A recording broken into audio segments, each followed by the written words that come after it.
Friends, ನೋಡಿ ನಾನು ಇವಾಗ ಇಲ್ಲಿ ನಮ್ಮ ನಾದಿನಿ ಮಗ ಮನೆ ಕಟ್ತಾನೆ, ಅದಕ್ಕೆ ಬಂದಿದ್ದೀನಿ. ನೋಡಿ ಇಡೀ ಊರೇ ಕಾಣಿಸ್ತದೆ. ನೋಡಿ ನಮ್ಮ ಅಂಜನಾಪುರ, ಇದು ನಮ್ಮ ಅಂಜನಾಪುರ ಬಿಡಿಯೋ ಅಲ್ಲೇ ಬಿಟ್ಟಿದ್ದು.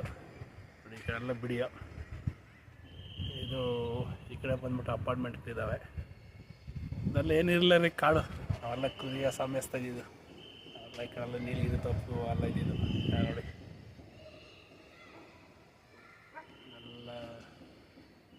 ಇದೆಲ್ಲ ನಮ್ಮ ಊರು. ನಮ್ಮೂರು ಈ ಥರ ಆಗುತ್ತೆ ಅಂತ ಕನಸಲ್ಲಿ ಅನಿಸ್ಕೊಂಡಿರಲಿಲ್ಲ. ಈ ಥರ ಆಗುತ್ತೆ ಅಂದರೆ ನಮ್ಮದೇ ಒಂದು 20 ಸೈಟ್ ಇರೋವು. 5,000 ಸಾವಿರ, 2,000 ಸಾವಿರ, 3,000 ಸಾವಿರ ರೀ. ನಾವು ತಗೊಂಡು 5,000 ಸಾವಿರಕ್ಕೆ 1,500 ಸೈಟ್ ತೊಗೊಂಡಿದ್ರಿ. ನಮ್ಮ ಅಪ್ಪರು ಸ್ವಲ್ಪ ಲೇಟ್ ಮಾಡಿದ್ದಕ್ಕೆ ಅವ್ರ ಪಕ್ಕದಲ್ಲಿರೋರು ಅಕ್ಕಪಕ್ಕ ಇರೋರು ಅರ್ಧ ಸೈಟ್ ಹೊಡ್ಕೊಂಬಿಟ್ರು. ಅವರು ಇವರು ಅಂತ ಇನ್ನೊಂದು ಸೈಟು ಉಳಿದಿತ್ತು, ಅದನ್ನು ಮಾರ್ಬಿಟ್ರು. ತಂಗಿ ಮದುವೆಗೋಸ್ಕರ ನಮ್ಮ ಅಪ್ಪನೂ ಅಮ್ಮನೂ ತಿರ್ಕೊಂಬಿಟ್ರು.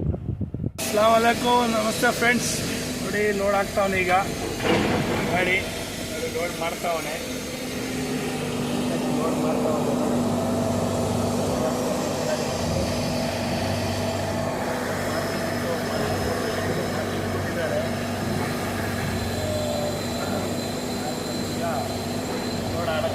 ಸ್ಟಾರ್ಟ್ ಮಾಡೋಣ.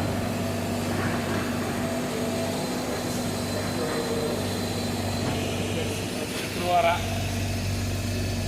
ಯಾರ್ಯಾರು ಹೋಗಿರಿ ದೇವಸ್ಥಾನಕ್ಕೆ, ಯಾರ್ಯಾರು ಹೋಗಿಲ್ಲ ನಾನು ಹೋಗ್ಬೇಕು. 1 ಗಂಟೆಗೆ ಹೋಗಿ 2:15ಕ್ಕೆ ಬರ್ತೀನಿ. ನೀವು ಹೋಗಿ ದೇವ್ರ ಪ್ರಾರ್ಥನೆ ಮಾಡಿ. ಮನಸ್ಸಿಗೆ ಎಷ್ಟು ಇರಿಸಿದ್ರು ಅಷ್ಟೇ, ಎಷ್ಟು ಮಾಡಿದ್ರು ಅಷ್ಟೇ. ದೇವರಿಗೆ ಮುಗಿಸ್ಕೊಳ್ಳಿ. ದೇವರು ಇವತ್ತಿನ ನಂಬಿಕೆ ಇದೆ. ನಂಬಿಕೆ ಮೇಲೆ ಜೀವನ. ಈ ನಂಬಿಕೆ ಇಲ್ಲ ಅಂದರೆ ಎಲ್ಲಿ ಜೀವನ ಇಲ್ಲ. ನೋಡಿ ಗಾಡಿನ ಆಗಿದ್ದೀನಿ. ಹಾಯ್ ಫ್ರೆಂಡ್ಸ್, ಆಯಿತು. ಶೇರ್ ಮಾಡಿ, ಕಮೆಂಟ್ ಮಾಡಿ ಫ್ರೆಂಡ್ಸ್. Thank you.